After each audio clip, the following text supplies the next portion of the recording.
अब आगे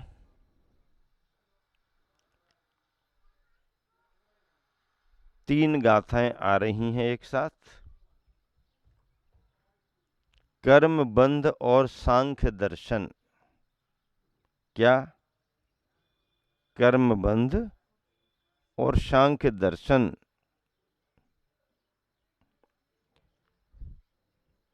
सांख्य मत कर्म बंध को लेकर के अलग मान्यता रखता है।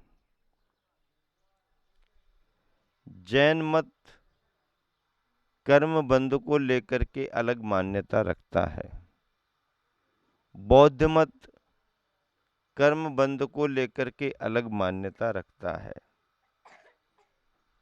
जो भी मत है यानी दर्शन है, षड दर्शन, सब अपने अपने तरीके से कर्म की व्याख्या करते हैं।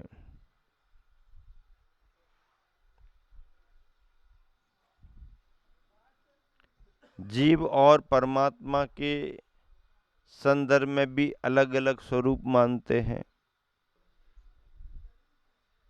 उन सभी दर्शनों के मध्य जैन दर्शन का अपना क्या महत्व है, जैन दर्शन की क्या मान्यता है, ये तो आपको समझना ही पड़ेगा। लेकिन उसके पहले दूसरे मत क्या मानते हैं ये को इसको भी समझना पड़ेगा।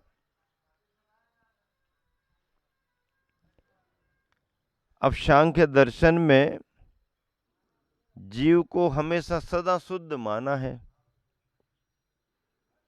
और अकर्ता माना है। अब अगर ये दो बिंदु उसके मत में है कि जीव सदा शुद्ध है, तो बड़ी बाधाएं आ जाएंगी। जीव किसी भी तरह का कोई कर्ता नहीं है, तो भी बड़ी बाधाएं आ जाएंगी। इसके लिए समाधान दिए हैं। और जैन दर्शन की मान्यता इसलिए अबाधित रहती है क्योंकि वह अनेकांत के सिद्धांत को लेकर के चलती है। अनेकांत का सिद्धांत सामान्य सिद्धांत नहीं है। बाकी मान्यताएं वकीलों की मान्यताएं हैं और अनेकांत का सिद्धांत सभी वकीलों के तर्क सुनने के बाद जजमेंट देने वाली मान्यता, जज की भूमिका वाली मान्यता है भैया। हाँ, अनेकांत का सिद्धांत छोटा मोटा सिद्धांत नहीं है। चलो गाथा का उच्चारण करेंगे। जीवेन स्वयं बद्धं न स्वयं परिणमधिकं भावेन यदि पुग्गलद्रव्यमिनम् अपरिणामी तदा होदी कम्मय्यवगणाशु य अपरिणमन्तिषु कम्यभावेन संसारस्य भावो पसज्यते संख्यसमोवा जीवो परिणाम यदे पुग्गलद्रव्यानि कम्यभावेन ते स्वयमपरिणमं तं कहं तु परिणाम यदि नानी। समय सार ग्रंथ की 123, 124 और 125वें नंबर की गाथा है। कौन से ग्रंथ से है गाथा है? समय सार ग्रंथ से। किस ग्रंथ से है?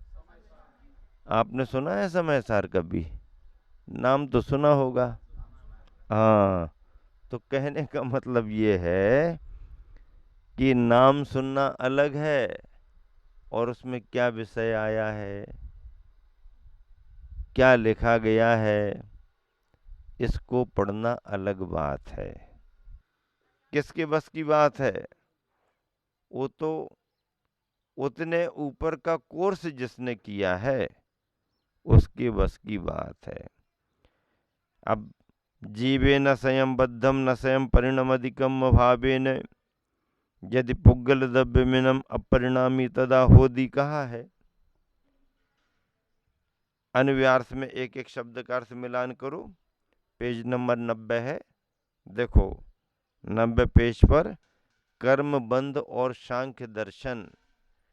कर्म बंध के संदर्भ में सांख्य दर्शन की बात क्या है, क्या मानता है सांख्य दर्शन। हाँ, इणम पुद्गल दब्बम, यह पुद्गल द्रव्य जीवे जीव में स्वयं स्वयं न बद्धम नहीं बंधा है। यह पुद्गल द्रव्य जीव में स्वयं नहीं बंधा है और कम भावेन कर्म भाव से स्वयं स्वयं न परिणमदि, परिणमन नहीं करता। यदि यदि ऐसा मानो, यदि कोई ऐसा माने, तदा तब तो वह अपरिणामी अर्थात अपरिणामी होदी हो जाएगा। क्या? पुद्गल द्रव्य जीव में ना तो स्वयं बंधा है और ना ही कर्म बंध के रूप में ही परिणमा है। यदि ऐसा माना जाए तो पुद्गल द्रव्य अपरिणामी सिद्ध होगा।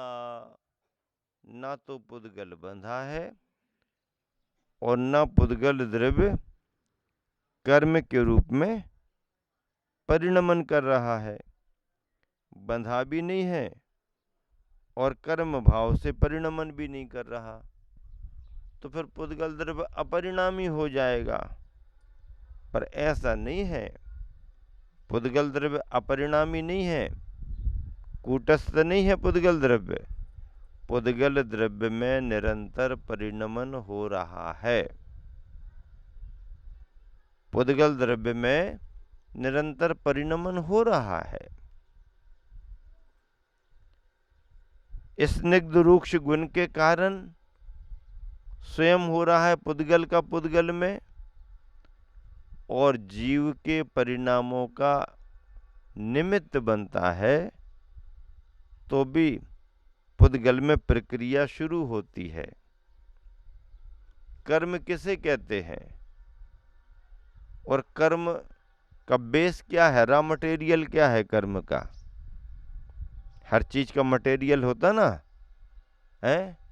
रोटी बनेगी तो आटा होगा, है भजिए बनाना तो हाँ चने का आटा होगा। उसको बेसन भले कहते हो लेकिन उसको चने का आटा कह दो ना। हाँ, चने का आटा कहेंगे तो थोड़ा सोचेगा आदमी, और बेसन कहते हैं तो तुरंत समझ जाएगा। गेहूं के आटे को बेसन नहीं कहते हैं। हाँ, गेहूं के आटे को आटा ही कहेंगे, लेकिन चने के आटे को बेसन कहते हैं। अलग अलग हैं। ये चीज बनेगी तो ये चाहिए, ये चीज बनेगी तो ये चाहिए। चीज कोई चीज बनी है तो उसका मटेरियल है। कर्म अगर है तो कर्म का मटेरियल क्या है, कर्म कैसे बंधा बना। बंधा वो तो बात की बात है, कर्म बंधा ये तो बात की बात। पहले तो ये बताओ कि वो कर्म बना कैसे। पुद्गल की वर्गनाएं ठसाठस भरी हुई हैं, फैली हुई हैं। पुद्गल की वर्गनाएं, पुद्गल की वर्गनाएं हैं।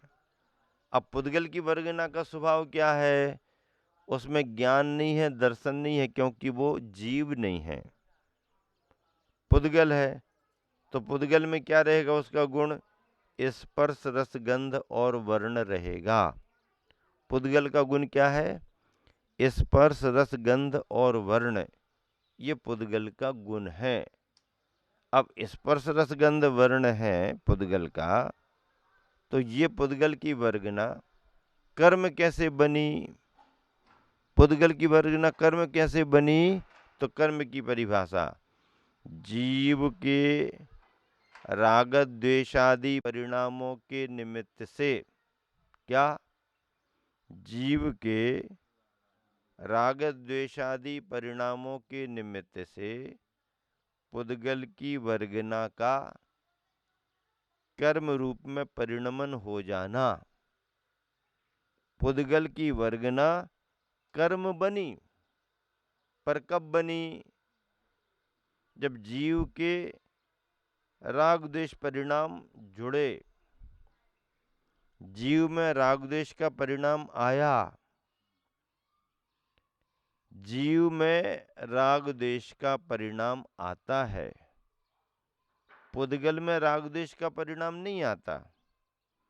पुद्गल में स्निग्ध रुक्षत्वाद गुण है, जड़ है वो, ज्ञान दर्शन उसमें स्वभाव नहीं है। जीव में ज्ञान दर्शन स्वभाव है। जीव जड़ नहीं है, चेतन है, ज्ञान दर्शन स्वभाव है। और जीव में जब पुद्गल की वर्गनाएं कर्म बनती हैं तो फिर बंध की प्रक्रिया शुरू होती है। हाँ, तो जीव के राग द्वेषादि परिणामों के निमित्त से, जीव के राग द्वेषादि परिणामों के निमित्त से पुद्गल की वर्गनाओं का कर्म रूप परिणमन होकर जीव के आत्म प्रदेशों में घुल मिल जाना, एक मेक हो जाना, इसका नाम कर्म का बंध है। पहले पुद्गल की वर्गना कर्म बनी और कर्म बन करके फिर जीव के प्रदेशों में घुल मिल गई। इसका नाम कर्म और कर्म का बंध है। जैन सिद्धांत है इसमें। हाँ, बाकी क्या कह रहे हैं? बाकी तो ये कह रहे हैं कि पुद्गल द्रव्य जीव में ना तो स्वयं बंधा है और ना ही कर्म के रूप में ही परिणमा है। अब यदि ऐसा माना जाए, सांख्य दर्शन जो मानता है, यदि ऐसा माना जाए तो पुद्गल द्रव्य अपरिणामी सिद्ध होगा कि वो पुद्गल न कर्म बनता है और न कर्म बन करके बंधता है। अगली गाथा क्या है? यह अथवा कम्मय्य वग्गणासु कार्मन वर्गनाए कम भावे न कर्म भाव से, यानी द्रव्य कर्म रूप से कर्म की वर्गनाएं। कर्म बनने योग्य पुद्गल की वर्गनाएं लोक में व्याप्त हैं। वो वर्गनाएं कर्म का रूप धारण कर लेती हैं। तो अथवा कर्म वर्गनाएं कर्म भाव से द्रव्य कर्म रूप से परिणमन नहीं करती, ऐसा मानो तो कर्म की वर्गनाएं कर्म भाव से द्रव्य कर्म रूप परिणमन नहीं करती, ऐसा माने तो संसार के अभावो अभाव का, संसार से अभावो, संसार के अभाव का पसज्जदे प्रसंग आ जाएगा। संसार का अभाव ही हो जाएगा। क्या मानने पर? कि कर्म की वर्गनाएं कर्म भाव से द्रव्य कर्म रूप परिणमन नहीं करती। अब कर्म की वर्गनाएं कर्म रूप परिणमन नहीं करती तो कर्म का बंध नहीं होगा। अब कर्म का बंध नहीं होगा तो संसार का अंत हो जाएगा, संसार का अभाव माना जाएगा, प्रसंग आ जाएगा। अथवा संख समो सांख्य मत का प्रसंग आ जाएगा। सांख्य मत जिस मान्यता को रखता है वो प्रसंग आ जाएगा। ना तो जीव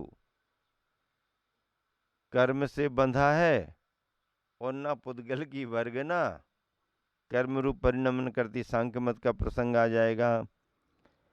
अब आगे क्या कहते हैं? जीवो जीव पुद्गल दव्वानी पुद्गल द्रव्यों को कम्य भावेन कर्म भाव से परिणाम यदि परिणमन कराता है, जीव पुद्गल द्रव्यों को कर्म भाव से परिणमन कराता है। यदि ऐसा माने तो नानी यानी उन्हें कहम तू किस प्रकार परिणाम यदि परिणमन करा सकता है, जबकि ते बे पुद्गल द्रव्य स्वयं परिणमन करते हैं। अब अगर जीव पुद्गल द्रव्यों का परिणमन कराता ही है, तो फिर ज्ञानी के लिए फिर पुद्गल द्रव्यों का परिणमन कर्म के रूप में कैसे हो पाएगा? ऐसी ये चर्चा यहाँ पर की गई है। अर्थ क्या है? पूरा अर्थ पढ़ते हैं एक साथ। पुद्गल द्रव्य जीव में ना तो स्वयं बंधा है और ना ही कर्म के रूप में ही परिणमा है। यदि ऐसा माना जाए तो पुद्गल द्रव्य अपरिणामी सिद्ध होगा। अपरिणामी सिद्ध होगा का मतलब है पुद्गल द्रव्य में परिणमन किसी भी रूप में हो ही नहीं सकता है। कर्म वर्गणाएं स्वयं कर्म रूप से नहीं परिणमती हैं। यदि ऐसा मान लिया जाए तो फिर संसार का अभाव हो जाएगा अथवा सांख्य मत का प्रसंग आ जाएगा। यदि ऐसा माना जाए कि पुद्गल द्रव्यों को जीव हठात कर्म रूप में परिणमाता है, क्या? यदि ऐसा माना जाए कि पुद्गल द्रव्यों को जीव हठात यानी जबरदस्ती कर्म रूप में परिणमाता है, तो यहाँ यह प्रश्न उत्पन्न होता है कि जब पुद्गल द्रव्य स्वयं अपरिणामी है, तब जीव उसको कैसे परिणमा सकता है? अपरिणामी है तो जबरदस्ती भी कैसे परिणमा सकेगा? अर्थात अपरिणामी द्रव्य को जीव भी हठात जबरदस्ती परिणमा नहीं सकता। ये जो चर्चा आई है कर्म बंध और कर्म की प्रक्रिया में सांख्य दर्शन की मान्यता को लेकर के आई और प्रश्न उठा दिया। ऐसा प्रश्न उठाना इसलिए जरूरी है कि जब तक ये प्रश्न नहीं उठेगा तो कर्म, पुद्गल और कर्म बंध की प्रक्रिया क्या है ये समझ में नहीं आएगी। इसे समझने के लिए ही इन गाथाओं में प्रश्न के रूप में ये चर्चा आई है, जिसका समाधान भी दिया जा रहा है।